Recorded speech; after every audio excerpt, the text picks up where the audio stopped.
আসসালামু আলাইকুম ভিউয়ার্স, আমি আপনাদের মাঝে আসিফ আবার একটা নতুন টিউটোরিয়াল নিয়ে হাজির হয়ে গেলাম। আজকে আপনারা হয়তো থাম্বনেল অথবা টাইটেল দেখে বুঝতে পারছেন যে আমি আজ কি নিয়ে কথা বলবো। সো এখন অপেক্ষার পালা শেষ করে আমরা মেন ভিডিওতে চলে যাই।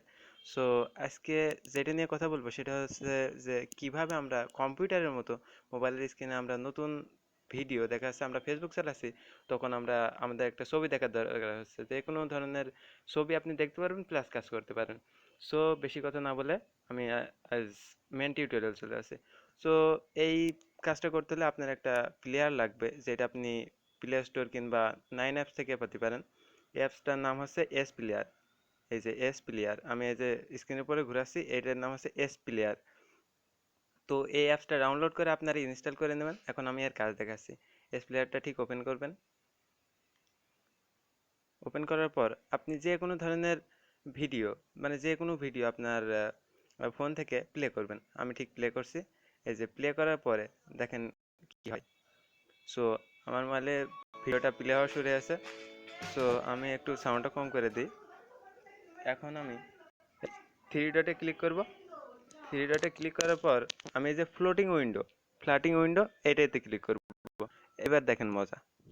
তো তো ফ্লোটিং উইন্ডো এটাতে ক্লিক করার পর, সরি, তো যে কথা বলছিলাম, এখন আমি এই যে স্ক্রিনের উপরে যে একটা মজা দেখতে পাচ্ছেন, যে আমি এই যে কাজ করছি প্লাস এই যে আমার এই যে স্ক্রিনের উপরে যে কোনো এই যে একটা সিনেমা, এইটা আমি এই যে দেখতে পাচ্ছি। সো এটা আপনি স্ক্রিনের উপর বড় করতে পারেন, ছোট করতে পারেন। এই যে ছোট করতে পারেন, আর একটু বড় করতে পারেন। এই যে এইভাবে স্ক্রিনে যে কোনো জায়গায় আপনি রাখতে পারেন। সো আমি এখন কাজ করে দেখাবো। তো আমি এখন আমার ফাইল ম্যানেজারে ঢুকবো। দেখুন এই যে আমার ফাইল ম্যানেজার। আমি যে কোনো ধরনের কাজ করতে পারি, আমি এটা স্ক্রিনে যে কোনো জায়গায় এটা নড়াচড়া করে রাখতে পারি। এই যে দেখেন, যে কোনো জায়গায় এটা দিয়ে আপনি যত ধরনের, মানে যে কোনো ধরনের কাজ করতে করতে আপনি যে কোনো ধরনের ভিডিও আপনার দরকার হচ্ছে তখন আপনি দেখে নিতে পারবেন। সো এই ছিল ভিডিও। So tata. আমার চ্যানেলটা সাবস্ক্রাইব করুন নতুন নতুন ভিডিও দেখতে। আসসালামু আলাইকুম।